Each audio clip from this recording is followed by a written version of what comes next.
आज हम विषय जीव विज्ञान में शारीरिक द्रव एवं परिसंचरण के बारे में पढ़ेंगे। मैंने आपको बताया है कि प्रत्येक जीव में ऑक्सीजन, कार्बन डाइऑक्साइड, पचे हुए भोजन आदि का परिसंचरण होता है और उसके लिए एक तंत्र की आवश्यकता होती है, जिसमें हम पहले ही पढ़ चुके हैं। तो आज हम मनुष्य के रक्त परिसंचरण तंत्र के बारे में पढ़ रहे हैं। मनुष्य में बंद रक्त परिसंचरण तंत्र होता है, अर्थात मनुष्य में रक्त बंद नलियों के अंदर बहता है, हृदय और बंद नलियों के अंदर बहता है। तो आज मैं आपको मनुष्य के हृदय की संरचना बता रही हूँ। आपको मालूम है मनुष्य का हृदय 4 कोष्ठों से बना होता है, जिसमें 2 आलिंद और 2 निलय होते हैं। मनुष्य का हृदय एक शंक्वाकार बंद मुट्ठी के आकार की रचना है, जो दोनों फेफड़ों के बीच में स्थित होती है, जो 12 सेंटीमीटर लंबा, 9 सेंटीमीटर चौड़ा और 6 सेंटीमीटर मोटा होता है। अगर हम हृदय की संरचनाओं को देखें तो उसके चारों तरफ हमें 2 झिल्लियां दिखाई देंगी। कौन सी 2 झिल्लियां हम देखेंगे? हृदय के चारों तरफ हमको जो 2 झिल्लियां दिखाई देंगी, एक है विसरल स्तर या विसरल लेयर और दूसरा है पैराइटल स्तर या पैराइटल लेयर। तो ये जो दोनों झिल्लियां हैं, इनके बीच में एक द्रव भरा रहता है, जिसे पेरिकार्डियल फ्लूइड कहते हैं। पेरिकार्डियल फ्लूइड या पेरिकार्डियल द्रव कहते हैं। और ये पेरिकार्डियल द्रव बहुत ही महत्वपूर्ण है, क्योंकि ये द्रव हृदय के चारों तरफ की झिल्लियों के बीच में भरा हुआ है और ये द्रव हृदय को सूखने से, रगड़ से बचाता है। तो इस तरह से हमने देखा कि हृदय की झिल्लियों के पास एक द्रव भरा रहता है जो पेरिकार्डियल द्रव है, और ये द्रव बहुत महत्वपूर्ण है। और ये कहाँ भरा हुआ है? हृदय के बाहर जो 2 झिल्लियां हैं उनके बीच में भरा हुआ है। अब हृदय की दीवार आती है, तो हृदय की दीवार में एपिकार्डियल, मीजोकार्डियल और एंडोकार्डियल 3 लेयर होती हैं। आइए अब हम हृदय की लंब काट बनाते हैं। परीक्षा में अक्सर प्रश्न आता है कि हृदय की लंब काट को चित्र द्वारा प्रदर्शित कीजिए। तो देखिएगा हम कितनी आसानी से हृदय की लंब काट बना सकते हैं। हमको सबसे पहले इस तरह से ये पहला भाग बनाना है। ये बन रहा है हृदय का दायां आलिंद। ये हम पहला भाग देख रहे हैं हृदय का, ये वाला भाग है दायां आलिंद। फिर इस तरफ ये जो भाग हम बना रहे हैं ये कहलाएगा बायां आलिंद। इसके बाद ये जो भाग देख रहे हैं ये कहलाएगा निलय। तो इस तरह से अब हम इसको पूर्ण कर रहे हैं। ये निलय वाले भाग में, क्योंकि मनुष्य के हृदय में टोटल 4 कोष्ठ होते हैं। कितने कोष्ठ होते हैं? 4। तो इस कारण से यहाँ पर ये हमको जो दिखाई दे रहा है, ये निलय में 2 पार्टीशन है। तो यहाँ हमने देखा कि ये मनुष्य के हृदय में कुल 4 कोष्ठ हैं। इस वाले भाग को हम दायां आलिंद कहेंगे। इसे हम राइट ऑरिकल भी कहते हैं। ये वाला भाग बायां आलिंद कहलाएगा। इसे हम लेफ्ट ऑरिकल कहते हैं। इसके बाद ये नीचे के 2 भाग हैं, तो ये दायां निलय है और ये वाला भाग बायां निलय है।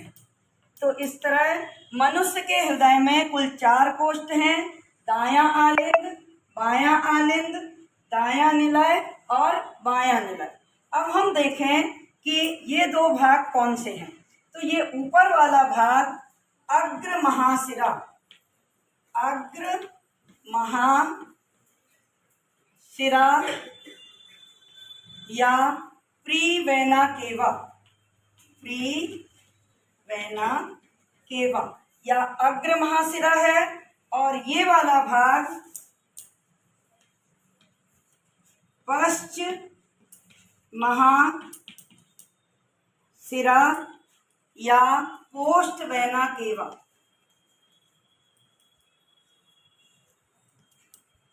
तो यहाँ आपने देखा कि ये दायां आलिंद है, और दाएं आलिंद में रक्त लाने का काम ये अग्र और पश्च महाशिराएं करती हैं। ये शरीर के विभिन्न भागों से रक्त लेकर आती हैं। अब यहाँ से रक्त पहुँचता है दाएं निलय में, और यहाँ एक नली है। इस नली से जो रक्त है वो दोनों लंग्स या फेफड़ों में जा रहा है। कहाँ जा रहा है? लंग्स या फेफड़ों में। तो इस नली का नाम है पल्मोनरी आर्टरी या फुफ्फुसीय धमनी। तो इसका हम नाम लिख देते हैं। इसका नाम है पल्मोनरी आर्टरी, या हिंदी में इसको हम कहते हैं फुफ्फुसीय धमनी। तो ये दोनों तरफ लंग्स या फेफड़ों में रक्त ले जाने का काम करती है। इसी तरह से जब रक्त ऑक्सीजन युक्त हो जाता है तो ये दो छिद्र आपको दिखाई दे रहे हैं।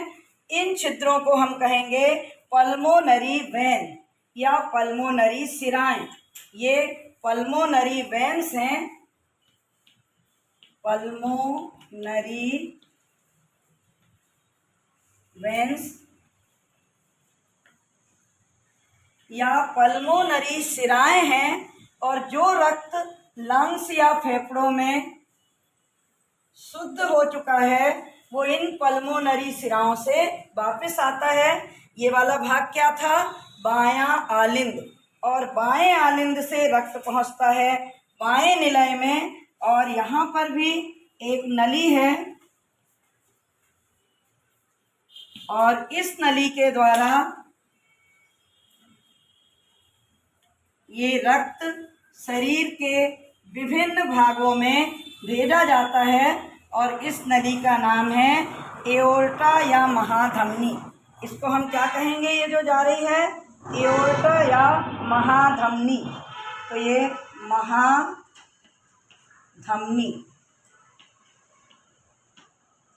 या हम यहाँ पर एओर्टा भी लिख सकते हैं। तो इस तरह से आपने बहुत ही आसान चित्र से मनुष्य के हृदय की लंब काट देख ली है। आइए इसी को मैं आपको वो पहले से जो चित्र बना है उसके माध्यम से बता देती हूँ। ये पूरे ऑर्गन इसी तरह से यहाँ पर भी लिखे हुए हैं। ये देखिए, ये मैंने पहले से बनाया हुआ है। तो ये हृदय की लंब काट हम क्या क्या देख रहे हैं? एक दायां आलिंद, ये बायां आलिंद, ये दायां निलय, ये बायां निलय, और अग्र और पश्च महाशिरा, इनके द्वारा रक्त दाएं आलिंद में आया। यहाँ से रक्त आलिंद निलय छिद्र के द्वारा दाएं निलय में, दाएं निलय से पल्मोनरी धमनी द्वारा, ये क्या है? पल्मोनरी धमनी, पल्मोनरी धमनी। तो पल्मोनरी धमनी द्वारा लंग्स या फेफड़ों में जा रहा है।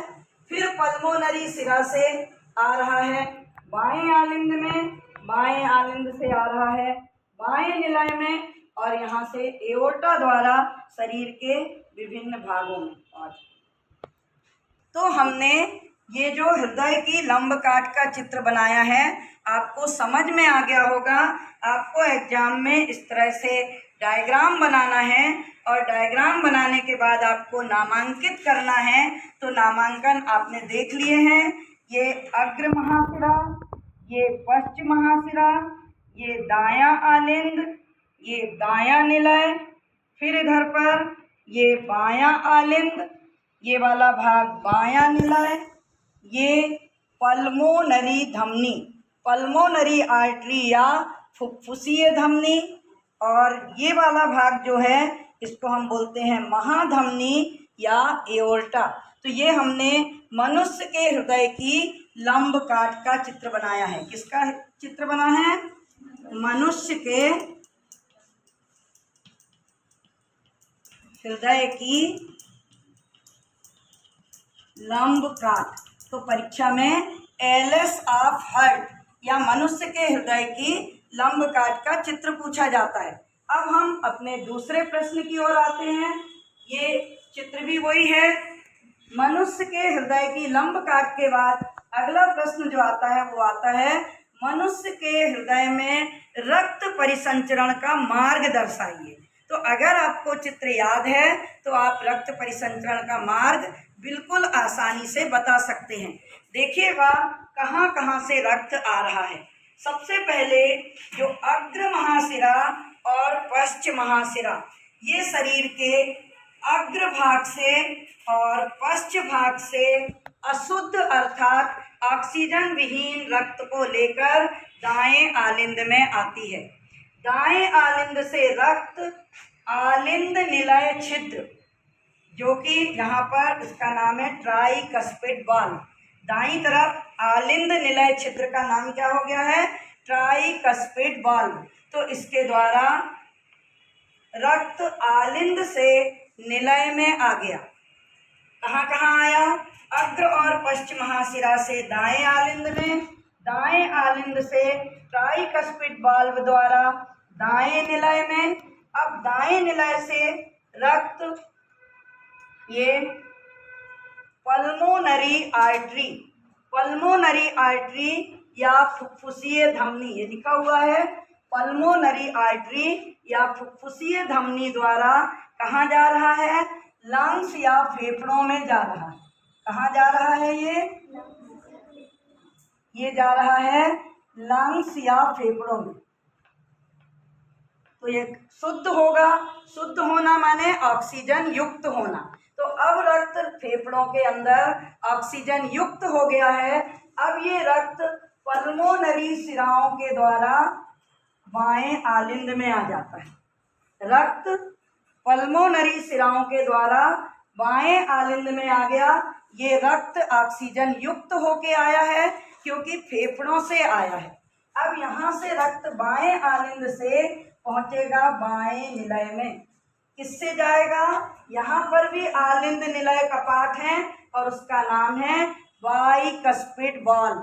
बाइकस्पिड वाल्व माने द्विवल्नी कपाट, द्विवल्नी कपाट। तो यहाँ दोबारा देखें, पल्मोनरी शिरा से जो रक्त आया था वो कहाँ आया था? बाएं आलिंद में शुद्ध होकर। ये शुद्ध रक्त आलिंद निलय कपाट या बाइकस्पिड वाल्व द्वारा बाएं निलय में आ गया। अब ये बाएं निलय से ये रक्त एओर्टा या महाधमनी में जाएगा। कहाँ जा रहा है? ये लिखा है देखो, एओर्टा या महाधमनी। ये पूरी यहाँ से बनी हुई है। ये यहाँ से ये जा रही है, ये यहाँ से जाती हुई ये घूमकर नीचे चली गई। तो इसका नाम क्या है? इंग्लिश में भी लिखा है मैंने और हिंदी में भी लिखा है। महाधमनी हिंदी में बोलते हैं और एओर्टा इंग्लिश में बोलते हैं। पूरा चित्र दिखना चाहिए। तो यहाँ पर हम हृदय में परिसंचरण का मार्ग देख रहे हैं। तो रक्त अब महाधमनी द्वारा शरीर में पहुँच गया। शरीर में इस रक्त में से ऑक्सीजन ले ली जाती है और CO2 छोड़ दी जाती है। अब वही रक्त जब इकट्ठा होता है तो ये अग्र महाशिरा और पश्च महाशिरा द्वारा वापस हृदय में आ जाता है। तो हमने हृदय की लंब काट भी पढ़ी है और हृदय में रक्त परिसंचरण का मार्ग भी पढ़ा है। तो इस तरह से हमने देखा कि अशुद्ध रक्त हमेशा दाएं आलिंद में आएगा और शुद्ध रक्त हमेशा बाएं आलिंद में आएगा। और जब ये दोनों आलिंद संकुचित होते हैं तो रक्त निलय में पहुंचता है और दाएं आलिंद का रक्त पल्मोनरी आर्टरी द्वारा फेफड़ों में जाकर शुद्ध होता है और बाएं आलिंद का जो रक्त है वो महाधमनी द्वारा शरीर के विभिन्न भागों में जाता है। अब यहाँ दो महत्वपूर्ण प्रश्न और हैं कि इन कपाट के बारे में भी पूछा जाता है। तो आलिंद से निलय की ओर रक्त ले जाने वाला कपाट का नाम होगा आलिंद निलय कपाट। लेकिन अगर वो बाईं तरफ है तो उसका नाम हो जाएगा बाइकस्पिड वाल्व, और अगर वही आलिंद निलय कपाट अगर दाईं तरफ है तो उनका नाम हो जाएगा ट्राइकस्पिड वाल्व या त्रिवलनी कपाट। इसके अलावा एक और बहुत महत्वपूर्ण बात है, यहाँ पे और कपाट भी हैं जो कि इन धमनियों के मुंह पे हैं, और ये कपाट हैं सेमी ल्यूनर वाल्व या अर्ध चंद्राकार कपाट। इनका नाम क्या है यहाँ के कपाट का? सेमी ल्यूनर वाल्व या अर्ध चंद्राकार कपाट। ये देखो लिखा हुआ है, ये मैंने इस कपाट को दर्शाया है सेमी ल्यूनर वाल्व, या हिंदी में हम इसको बोलते हैं अर्ध चंद्राकार कपाट। और ये कपाट क्या करते हैं? जो कपाट आलिंद से निलय के बीच है, तो ये रक्त को आलिंद से निलय में तो जाने देते हैं, निलय से वापस जाने से रोकते हैं। कौन से कपाट? ये ट्राइकस्पिड और बाइकस्पिड। ये दोनों कपाट रक्त को दोनों आलिंद से निलय में तो आने देते हैं, लेकिन निलय से वापस आलिंद में नहीं जाने देते। इसी तरह से ये जो अर्ध चंद्राकार कपाट है, सेमी ल्यूनर या अर्ध चंद्राकार कपाट, ये कपाट क्या करते हैं? निलय से रक्त को इन धमनियों में तो जाने देते हैं, धमनियों से वापस आने से रोकते हैं। तो इस तरह से हमने हृदय की लंबकाट, हृदय के अंदर रुधिर परिसंचरण का मार्ग और हृदय के कपाटों के बारे में जाना। अब आप लोग प्रैक्टिस कीजिएगा, 2 से 3 बार इस डायग्राम को बनाएं, क्योंकि हृदय की लंबकाट पूछी जाती है, और अन्य प्रश्नों की भी तैयारी करें।